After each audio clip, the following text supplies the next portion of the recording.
Hello and welcome my friends to the Flying Kick. I am Savino as always, and today we will take a look at Double Dragon Revive's gameplay footage that was shown at a show floor in China a couple of days ago. This footage was sent to me by a friend from China who spotted it on Bilibili, a Chinese site that is like YouTube.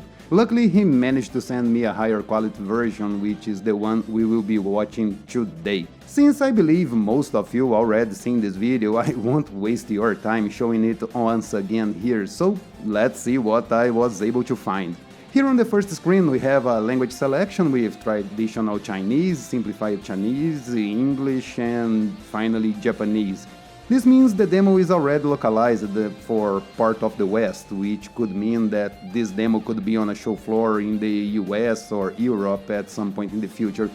Then we go to the character selection screen, showing the brothers with their new looks. I'm really not a fan of the new visual, but that's a personal taste, and there's nothing to do with the game. One thing I like is that apparently you will have alternate colors to choose from, and you can play with Billy and Jimmy as player 1. Yeah, this is expected, but this isn't really that common for Double Dragon, so yeah, it's a plus indeed. Not that matters to me, because I only play with Billy. I mean, I was the kid who wanted all the Double Dragons for NES on my street, so I was the one who played with Billy and the good controller. Okay, nostalgia aside, the next screen shows us 3 levels. The translation is pretty rough, but basically the first level is Warehouse Street, the second one is the dojo or lair, something like that, and the third one is the boss battle. Unfortunately, the only footage we have so far is from the boss. I would kill to see some of the levels, but that's what we got. Now the controller, as you all can see, this is being played on the Xbox and there are a lot of inputs here. For what I was able to translate, there are a bunch of moves. I mean, you can see that, and we have things like a weak and strong attack, a low attack, maybe a low kick, something that I translated as an anti-air attack, which could be anything, but I imagine a Donovan-like attack. You also seem to have a back attack, a grab button, and a couple of specials. Your special have a meter represented by these balls near Jimmy's life bar. It's also worth noting that the game has 2 types of jumps, unleashed by a quick or a long press, and the same works for your strong attack, which you can hold to perform a stronger strike. And finally, you can do a quick dash by pressing the directional twice. As we can see, there are a lot of moves and a lot of possibilities for attack. Honestly, it looks more like a controller layout for a fighting game than a traditional beat'em up, which could end up being a great thing. The game starts showing Roper as one of the bosses. There's an intro for him, but the dude playing it has clearly no appreciation for the lore and skips it. Roper is a classic enemy on Double Dragon, introduced in the first game and being a common face in later game. This is actually not the first time Roper is presented as the boss. In Battletoads Double Dragon console version, he was the boss on the 3rd level.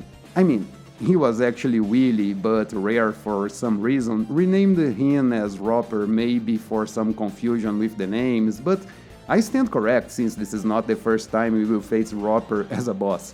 Now, before anything, let's talk about the atmosphere. The game in this aspect is exactly what I think Double Dragon should look like. Dark, gritty, dirty. I mean, this is a post-nuclear war world. Cities are in shambles, the government is incapable of doing anything, and gangs run amok on the streets while the corrupt police are giving them cover. I mean, this is not a colorful place filled with butterflies and bees. Look, I like colorful and fun stuff, but for years I wished for a Double Dragon with this kind of atmosphere. And note that I'm talking about atmosphere and not graphics. Graphically, well, if you look on the technical side, it's good. The textures are good, there's a very nice lighting pouring from the windows of the top, although the lighting is not very good on the spotlights over the door here on this corner. The models are also pretty detailed, and despite the video's quality, it is possible to see the devs use some pretty good materials, as you can see on Roper's skin or Jimmy's leather pants. With that said, I will say that I don't like too much what I see. The problem here is not much the graphics, which I can ignore when I don't like them, but the animations. They feel stiff and rough and something you would see in a PS2 game. Take a look at these few frames of Jimmy's walk cycle. He doesn't even move his arms. And the way the characters fall looks pretty cheap. I mean, I had the feeling I already saw this animation somewhere, and I even thought it could be the one and only Osarion template for Unit, which I've talked about here on the channel before. But after looking a bit, I remember from where I saw it. This reminds me a lot of Xenozoic Tale, a Chinese beat-em up for mobile based on Cadillacs and Dinos. I mean, not really a good first impression if you ask me. Take a look at this footage from both games.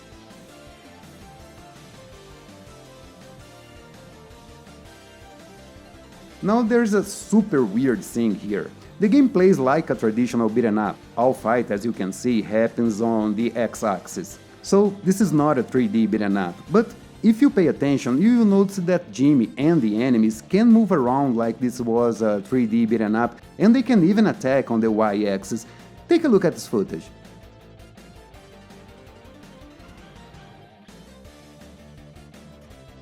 Here, Jim starts his attack while moving away from the camera, but the game forces both characters to continue the fight along the x-axis. This is an interesting choice, but I'm not sure if I like it. I mean, I would need to play to be sure, because this seems like a solution for a problem that does not exist.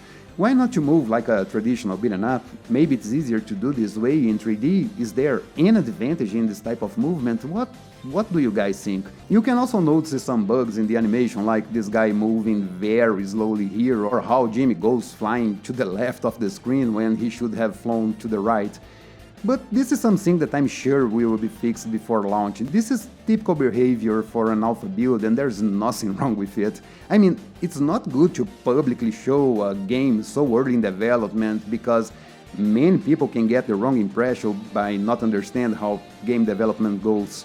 No, I don't like how floaty everything feels. You and your enemy seems light and weightless, and while I'm not against them going up in the sky when hit, I think they need more weight to it. Maybe it's just an impression, after all I didn't play the demo, but I don't like how it looks. Now, when it comes to combat, there's little I can say. I mean, this is a public display, which means the person playing may be someone who has never played a beat-em up before, and that's why, despite you have so many commands at your disposal, we are seeing just the same basic combo over and over again. I mean, it doesn't look broken, and the stun animation of the enemies is good, but other than that, it's hard to say anything else for the reason I already mentioned. We may have to wait for a real gameplay trailer to drop, or wait to see if more footage of other people playing surfaces. So far, I have mixed feelings about this game. While I compliment the game for its atmosphere, the whole thing feels artificial to me. Maybe it's the stiff animations, maybe it's the AI graffiti on the wall, I mean, breakdance?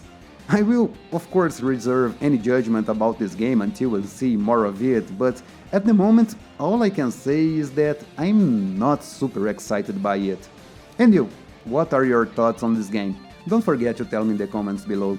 And that's it for the video, guys. If you are a channel member, you can already watch my preview of Metro Siege demo by clicking on this card, and I'll be back soon with more beat-em ups for you guys. And in the meantime, I hope you all have an awesome day, and remember, keep beating up.